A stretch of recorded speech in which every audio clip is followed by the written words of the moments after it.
여러분 안녕하십니까? 오늘도 참으로 좋은 날입니다.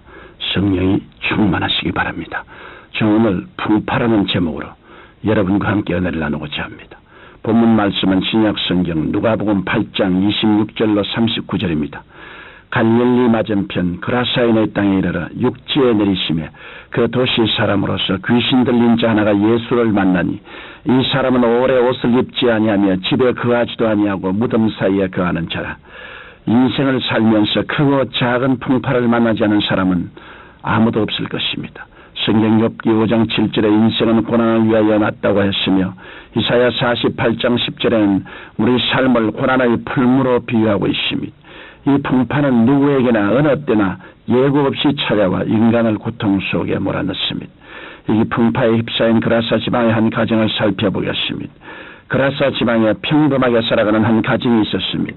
그런데 어느 날 이 집안의 가장이 조금씩 이상한 증세를 보이기 시작하니 급기야는 정신병자가 되고 말았습니다. 그는 더 이상 정상적인 생활을 할 수 없을 뿐 아니라 너무 광기를 부려 가족들이 집안에 묶어 놓았습니다. 그러나 그것마저 끊어버리고 집을 뛰쳐나가 동네 사람들을 크게 위협하므로 사람들이 강제로 그를 여러 번 쇠사슬로 묶어 놓아도 번번이 깨뜨리고 도망을 쳤습니다. 성경 마가복음 5장에 보면 그는 군대 귀신이 들려 아무도 저를 제어할 힘이 없었고 그는 밤낮 무덤 사이에서나 산에서 늘 소리 지르며 돌로 제 몸을 상하고 있더라고 했습니다. 성도 여러분, 누구든지 풍파를 만나면 정상적인 삶이 깨지고 공동묘지같이 황폐하고 엄청난 인생이 되고 마는 것입니다. 예수님께서는 요한복음 10장 10절에 도저히 오는 것은 도둑질하고 죽이고 멸망시키는 것뿐이요 내가 온 것은 양으로 생명을 얻게 하고 더 풍성히 얻게 하려는 것이냐고 말씀하셨습니다. 바로 원수 마귀가 처음 이 가정에 습격에 들어와 이 가정을 파탄내리게 한 것입니다. 그러나 어떤 의원도 그 광인을 고쳐줄 수 없었고 이웃 사람들도 그를 도울 수 없었습니다. 그러면 누가 이 사람을 도울 수 있겠습니까? 한편 광풍은 이 그라사 지방을 향하여 오고 있던 예수님과 제자들이 탄 배에도 불어닥치고 있었습니다. 성경 누가복음 8장 22절로 26절에 보니 예수님께서 갈릴리 호수에서 제 아들과 함께 배에 오르사 저에게 말씀하셨습니다. 호수 저편으로 건너가자. 제 아들은 예수님을 배에 모시고 그림같이 평온한 갈릴리 호수 위로 장밋빛 인생을 설계하며 배를 저어갔습니다. 그들은 예수님의 기적에 대한 군중의 인기도를 보아 곧 예수님께서 로마 정부를 물리치시고 유대나라를 독립시켜 주실 것이라고 기대했습니다. 그렇게 될 때 자신들이 차지할 지위와 명예에 대해 흥분하여 열띤 대화를 나누었습니다. 그런 사이 예수님께서는 그만 잠이 드시고 말았습니다.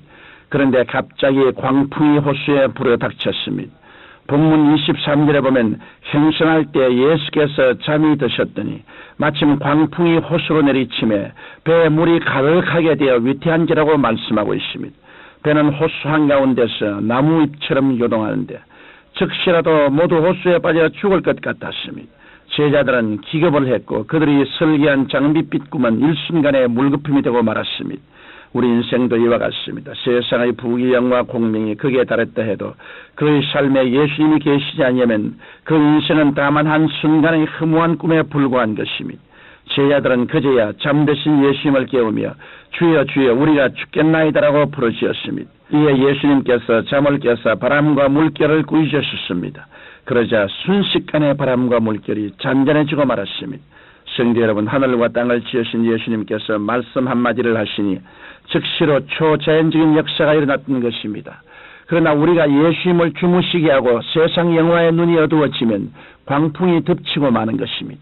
그러므로 우리는 인생의 바다를 항해할 때 예수님을 우리 삶의 중심에 모시고 배를 저어가야 풍랑을 잠재우고 하나님께서 원하시는 목적지에 도달할 수 있는 것입니다. 바람과 파도를 잔잔케 하신 예수님께서 제 아들과 그라사 지방에 도착하자 문제의 그라사 광인에게 어떤 일이 일어났을까요? 예수님께서 배에서 내리시는 것을 이 그라사 광인은 멀리서 보고 무덤 사이에서 뛰어나왔습니다. 그는 가슴 속에 폭풍우가 일고 있는 사람이었습니다.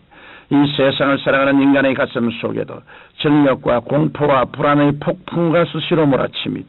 아무것도 인간의 가슴 속에 몰아치는 광기 어린 폭풍우를 잠재울 수 없습니다.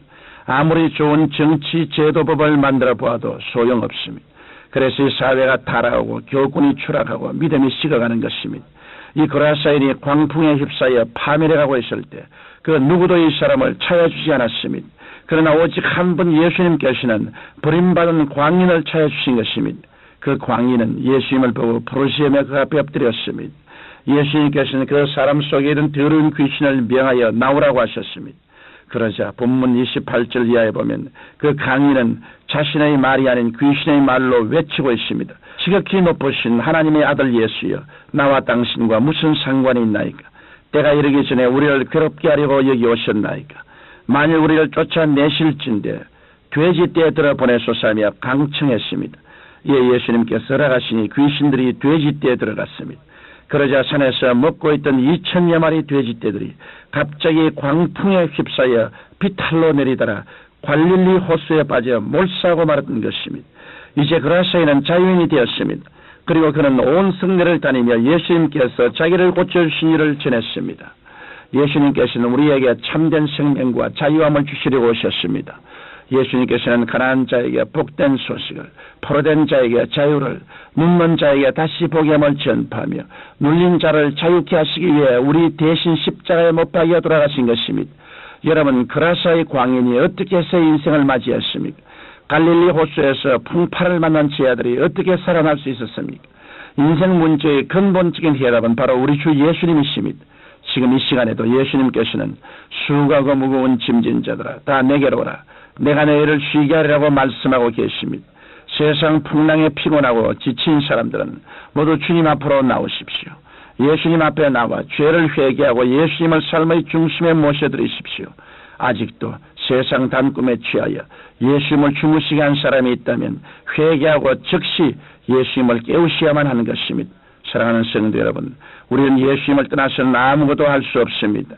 예수님께서 역사해 주셔야 개인과 가정과 사업과 학업에 승리할 수 있습니다. 예수님만이 우리 힘이요 능력이요 생명이요 구주이십니다.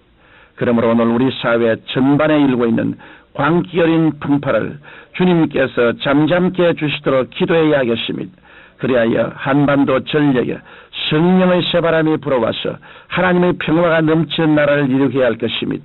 거룩하신 아버지 하나님, 광풍을 피하는 곳, 풍랑을 잠잠케 하시는 우리 주 예수 그리스도의 품 안에 들어와서 예수님으로 말미암아 모두 다 마귀에서 노예난 받고 승리하게 도와주옵소서. 예수님 이름으로 기도드립니다. 아멘.